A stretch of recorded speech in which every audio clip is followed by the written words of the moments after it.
Hello there, welcome back to my channel. Today we are doing a combined October and November favorites. Skipped out on October because I didn't really feel like I had all that many new things to share with you. And as you can see, it was breaking out pretty bad, and I had a lot on this side as well. I'm getting just horrible maskne, and a lot of base products were really emphasizing that, so I didn't want to like share a foundation that made my skin look worse, but I found one that I think is really amazing and I think you'll like, especially if you're getting maskne too like I am. So I'm gonna start off with some eye cream just to prep my under eyes. I'm using the Kiehl's Creamy Avocado Eye Cream. I'm loving it because it's super thick and it's just really, really nice under the eyes to keep them super hydrated while you do your makeup. So I just do like a thick layer like that, let it sink in for a few minutes. For the first layer of my base, I'm gonna take the Revlon Skin Lights in Sunrise Luster, just a really tiny bead of it. And again, because I've got this like texture going on, I don't want to put it all over my face like I typically do. And I'm just gonna lay this down on the high points of my face so that underneath the foundation, I'll still have a little bit of extra glow. So I just push it in with my fingers. I do like taking it under the eyes. I'm okay having a little bit of strobe, but I'm gonna, keep it away from all of this, all that goodness, all that texture. This foundation is really good when I'm having a bad acne breakout. It's the Nudestix Tinted Cover Foundation. It's lightweight, it's fluid. I also really like the consistency of the formulation. It doesn't dry down too fast, so I like that I have time to work with it, but look at that amazing amount of coverage with just a little tiny bit of product, and then I'll blend it out with a foundation brush. This is a Pro Foundation brush from Sephora. It gives coverage without looking too heavy, and I just lightly buff it all over my face. I'm just gonna do a really thin layer. Now on my skin, this does set down quite matte, and typically matte foundations, it's like a race to blend them out. But with this one, I feel like I have enough playtime to where I can really blend it in as seamless as possible without having to fight the product. So I really, really like that. And I cannot emphasize enough how much I really like this on top of my acne because it doesn't make it more apparent. And you can still see the hyperpigmentation, but I like that it doesn't make my skin look overdone. And let's say I want to cover the acne just a little bit more. Again, just take like a tiny bead of it. And this time I'll just concentrate the product right on that hyperpigmentation and tap it in with my fingers, just so the product really gets pushed in. You just get a little bit more precision and the coverage will stay where you placed it if you just pop it up and down, or I guess bounce it up and down with your fingertips. And it doesn't make the texture more apparent. I feel like a lot of foundations that clogged under the skin pores, once you put foundation on top of them, it's like it brings them to light. But with this one, it just camouflages all of those clogged, congested pores. And then I've also really been loving the Nudestix Concealer. This one is in the shade number 5, and I forgot to mention that I'm also shade 5 in this. And now that I hold it up to the camera, I feel like you can really tell that I've been using it by choice a lot. I'm really going through this faster than I expected, but I mean, it just doesn't bring all of my acne to light. So I'm gonna take the concealer and I just do a couple sweeps under my eyes. Now this concealer actually blends out quite sheer, so you can be a little bit more heavy-handed with it if you want, because it doesn't get too crazy overdone. And as with pretty much every single concealer, I still like to let it sit down for just a few moments before I go in and blend it out. So I'm gonna fill in my brows in the meantime, and I'm still just using the tinted gel from Benefit. I love how fast I can do my brows, and I don't really have to spend as much time finagling them. And I've also been using a brow serum. It's called Lavish Brow. I got it off of Amazon, and I feel like you can really tell a difference in the front of my brows. I feel like they're looking a lot more full, and I don't have to fill them in quite as much. just to like, you know, put a little bit of structure on them. I mean, tinted brow gel, man, it's like the fastest way to just get a little bit of color in the brows. And then to just blend out the concealer, I'm using the No Tug eyeshadow brush from IT Cosmetics. I just like how it gives you a little bit more of a airbrushed finish and it doesn't pick up too much of the product. The concealer gives me a good amount of brightness under the eyes and it does cover up, you know, the shadowy parts really well without looking like too heavy. And then I'm just gonna set down these liquid products with my favorite setting powder ever, the Laura Mercier Candle Glow Powder. I do like how this just keeps my skin looking really nice and radiant. I feel like even though it, you know, sets down your makeup, it just keeps it looking really nice and fresh. So I just do a really light layer all under my eyes and all around my face as well. And I extra set down those areas where I did a couple layers of foundation because that's really what I want to concentrate on making last as long as I possibly can. I feel like with acne, it's more about blurring it out than making it completely not seen, because I don't think it's that big of a deal to like see people's acne and hyperpigmentation. I just don't want it to look as red and angry. I'm gonna do a light contour. I use Hoola. Still, it's the best. And I also have like, I think I've said it before, but I've gotten back into contouring a little bit. I like the extra definition that you get. So I just do like a little bit under my cheekbones, a little bit on the sides of my nose, because I feel like every time I put foundation on my nose, it just loses its shape and then it just blends into the rest of my face. So I always like to just do a little bit down the sides. And then for bronzer, Becca's Ipanema Sun. I love this bronzer so much. I put it in a purse, I guess because it has this really nice tiny mirror on one side and I must have been using it for like touch-ups or something, and I hadn't seen it in months. So I was really excited to find it in a rogue purse pocket in my closet, and I've been using it consistently. Then I always take whatever bronzer I'm wearing on my face and knock that in the crease of my eye, just so that my whole face has similar tones all over it. I used this brush when I did blue eyeshadow and the bristles are stained. They're like pastel blue. Even though I've washed it a million times, I cannot get the blue pigment out of it. And then I've also really been loving the Master Mattes palette from Mario. So I'm gonna mix these two light shades just back and forth. And I just put that all over my eyelid just to like brighten up my eyelid a little bit. I also like how putting a lighter color on my lid makes me look like I have more lid space. So then I'm just gonna take this brown right here and pop that right on the outer corner and blend it onto my eyelid. I just do these like little swirling motions so that I kind of blend as I go too. And then I love this cool toned like barky deep brown as a soft eyeliner shade.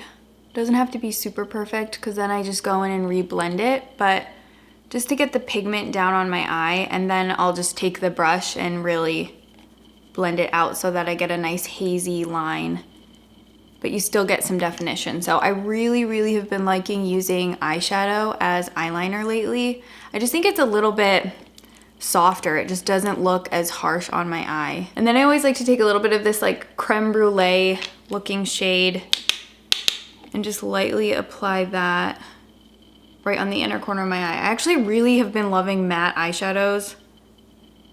If I'm careful enough and I can do a good enough job, I think they look really good. But it just takes a little bit more blend time for me because like I said, I'm really not that good at eyeshadow, but I've been liking the matte shadows. For blush and bronzer, topper, and highlight, I've been loving the beautiful Hourglass Ambient Lighting Mini Edit.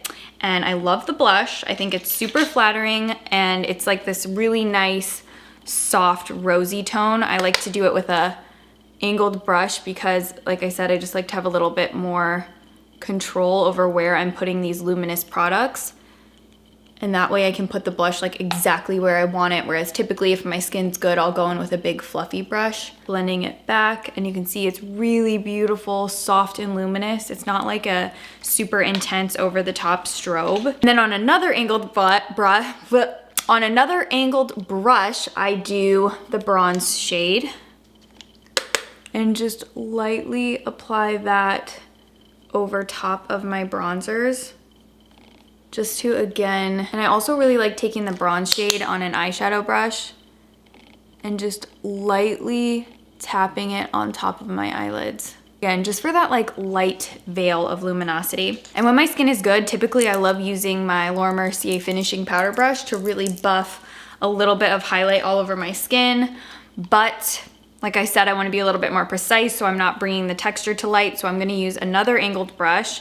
Angled brushes are like the way to go, or just like tinier face brushes when you're trying to hide texture and just not bring too much of it to light. And I just lightly apply this to the high points. I'm using this one today because this one's a little bit more of an intense strobe, and I feel like that will show more texture in my skin. I'm gonna do a really, really tiny, thin liquid liner because I like how this puts a lot more fullness in my lash line. Ooh, I almost poked myself in the eye. It just really gives you the most subtle fullness on the lash line. Okay, so I am still loving soap brows. That's not a surprise, but I found that this setting spray specifically with the soap brows makes them last even longer than anything else. So I just do the Tarte Stay Spray, spray it right into the pan, and same routine as usual, really make that nice thick paste so you can shellac them down. But I will say my biggest tip is if you are doing the soap brows, wait until you're done with majority of your powder products so that the gel doesn't cling to the powders that you're using. And I just go to town, same as usual. For mascara, I'm gonna use the Maybelline Lash Stiletto. I'm really back into this. I have been so bad.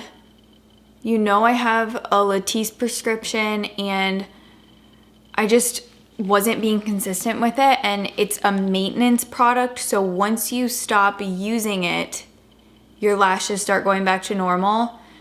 And you might be able to tell I have like a lot of breakage. A lot of my good lashes fell out, so I have like very awkward lengths in my lashes where they're like longer than other areas, and it really is annoying.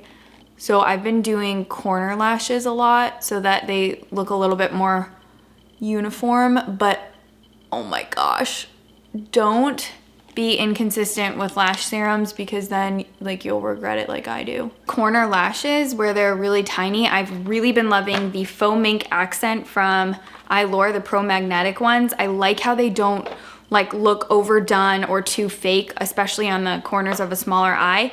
This is my last pair, so I don't want to use them, but I will slip them into a video and then you can see me using them, but I really want to treasure that pair until I'm able to get another. My favorite everyday lip color has actually been the Charlotte Tilbury Pillow Talk. I don't love the Pillow Talk lip liner, which is surprising because I really love the lipstick.